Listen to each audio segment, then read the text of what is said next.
আসসালামু আলাইকুম। এই মুহূর্তে একটি হাঙ্ক বাইক সেল করলাম এই ভাইয়াদের কাছে। তো ভাইয়ারা কোথা থেকে আসলো, বাইকটা কত টাকা কিনলো সেই সম্বন্ধে জানবো ভাইয়ার নিজ মুখে। আসসালামু আলাইকুম। ওয়ালাইকুম আসসালাম ভাই, ভালো আছেন ভাই? জি জি ভাই, অবশ্যই ভালো আছি। ভাই কোথা থেকে আসলেন? আমি আসছি হচ্ছে টঙ্গী থেকে, মূলত বাইকটা নিলাম আমার বন্ধু মাহফুজের জন্য। তো ওটা আরেক নাম হচ্ছে ডাকনাম হৃদয়। তো আমি মূলত হাং বাইক চালাই, তো এই জন্য আমাকে জিজ্ঞাসা করলো যে হাং বাইকটা কেমন। আমি বললাম না হাং তো অসাধারণ বাইক, আর যদি হিরো হোন্ডা হাং হয় তাহলে তো কথাই নেই। তো চোখ বন্ধ করে নিতে পারিস। তখন ও আমাকে সকালবেলা ফোন দিলাম, আমরা এসে এখন বাইকটা নিয়ে যাচ্ছি।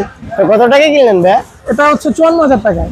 54,000 টাকা দিয়ে ভাইয়ারা বাইকটা কিনলো। তো সকলেই ভাইয়াদের জন্য অন্তরস্থল থেকে দোয়া করবেন, ভাইয়ারা যেন সুস্থ সবলে নিজ গন্তব্যে পৌঁছতে পারে, এবং কি যতদিনই বাইকটা চালায় যেন সুস্থ সবলে চালাতে পারে। আর আমাদের জন্য দোয়া করবেন, আমরা যেন আরো কম প্রাইসে বাইক সেল করতে পারি। আর আমাদের লোকেশন হচ্ছে নরসিংদী জেলার মাধবদী বাস স্টেশন নেমে 20 টাকা রিক্সা ভাড়া নেবে জালপটি মসজিদের একটু আগে মিটার অবস্থিত